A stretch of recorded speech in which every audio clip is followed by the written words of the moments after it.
The first thing I noticed when I stepped into my room was the shocking emptiness. I froze, my mind struggling to understand what had just happened. Everything was gone: my desk, computer, books, even my clothes.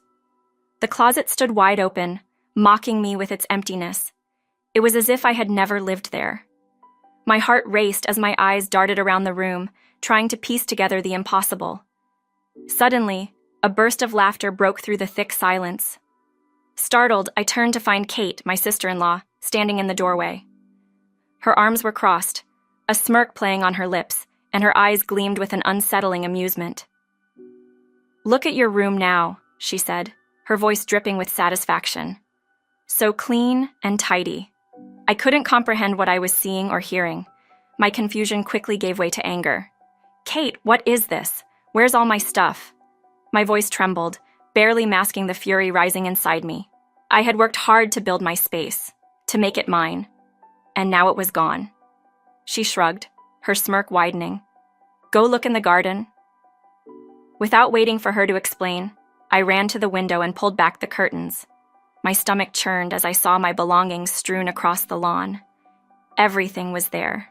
My computer, my books, my clothes, soaked and caked with mud. The rain from the previous night had left everything ruined. My breath caught in my throat as I felt my hands tremble with shock and outrage. I turned back to Kate, my anger bubbling over. "Why? Why would you do this?" But instead of an apology, she tilted her head, the smug smile still plastered on her face. "Aren't you embarrassed?" she said, crossing her arms over her chest. "You're 30 and still living in your parents' house. You should be ashamed." Her words hit me like a slap to the face. It wasn't just the destruction of my things. It was the cruelness behind her words. For months, I had tried to tolerate her, believing that maybe, just maybe, things would get better. But this was too much. I clenched my fists, holding back the torrent of emotions that threatened to overwhelm me. "You're right, Kate," I said, my voice cold and steady. "I am leaving. I've already made plans. I'll be out of here next month." Her eyes lit up with glee. "Finally!" she exclaimed. "Good riddance! I've been waiting for this day." She turned on her heel and walked out, leaving me standing in the middle of my destroyed room. I let out a shaky breath, trying to regain control of myself. I looked out the window again at the mess she had made. My work equipment was out there, and if any of it had been ruined, I didn't know how I would manage. My job as a freelance web developer relied entirely on that equipment. Carefully, I made my way outside to survey the damage. My laptop, thankfully, still worked, but my books and clothes were beyond saving. I sighed, pushing back the frustration that threatened to break through. I couldn't believe this was my life now. I hadn't always lived like this. A few years ago, I had my own apartment, my own space. After graduating from college, I worked in the real estate industry for a while, but it wasn't my passion. I had always been fascinated by web development, and after meeting a colleague who excelled at programming, I decided to make the leap. At 24, I quit my job and enrolled in a programming school, with no savings to fall back on. My parents, always supportive, allowed me to move back in with them while I studied. I graduated and started freelancing. It was tough at first. Barely any clients, little pay, but after a year, my work got recognized. Soon I was able to support myself, and things were looking up. But then everything changed. My father passed away suddenly, leaving my mother alone. Just months later, she had a terrible fall and injured her leg. She couldn't take care of herself anymore, and I couldn't bear the thought of her struggling by herself. So I made the decision to move back home permanently. I worked from home, paid for her care, and took on the responsibility of the household. Then, my brother Tom and Kate came into the picture. Tom had always been the golden child. He excelled in school, graduated from a prestigious university, and landed a high-paying job at a reputable company. I was proud of him, boasting about his success to anyone who would listen. But then one day he showed up at our family home, his face pale and drawn.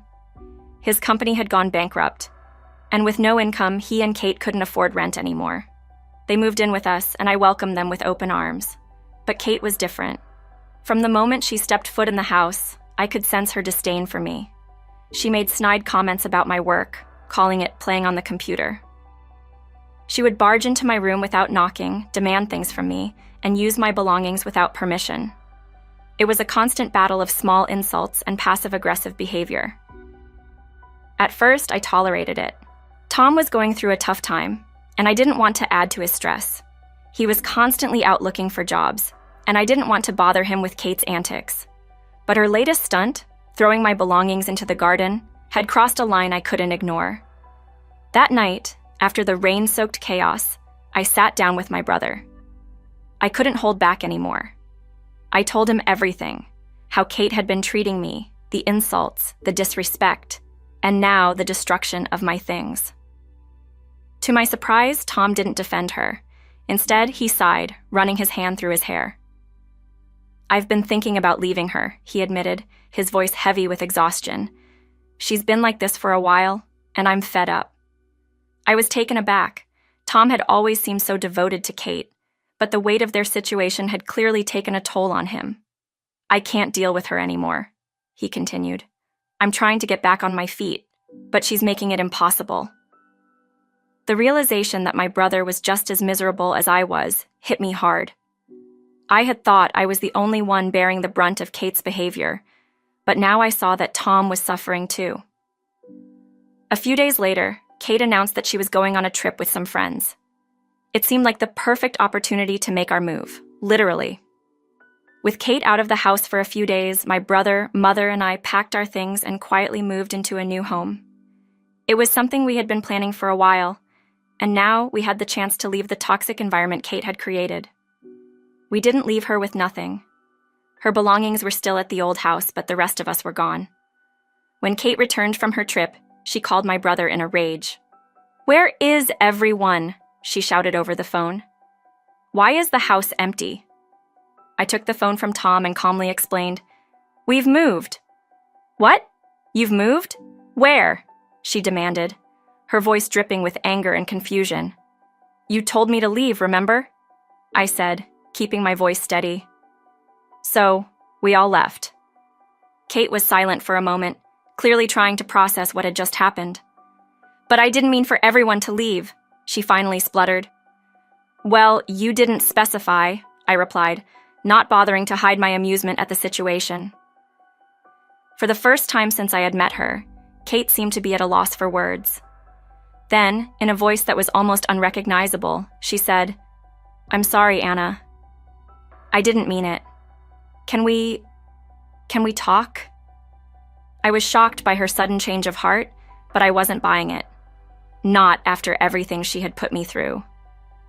"No, Kate," I said firmly. "It's too late for that." And just like that, I hung up the phone. Tom filed for divorce shortly after.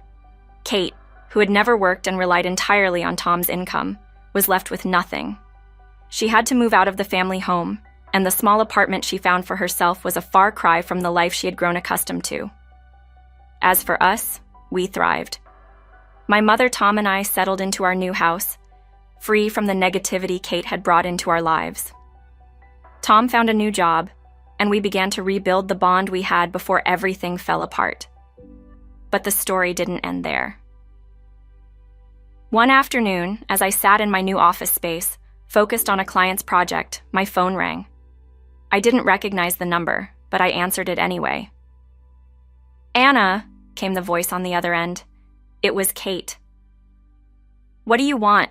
I asked, surprised by the call. I need help," she said, her voice trembling. "I'm in trouble." I sighed, leaning back in my chair. "What kind of trouble, Kate?" There was a long pause before she finally answered. "I have nothing left. I'm in debt, and I can't pay for anything. Tom won't talk to me, and my family has cut me off." The satisfaction I had expected to feel wasn't there. Instead, all I felt was pity.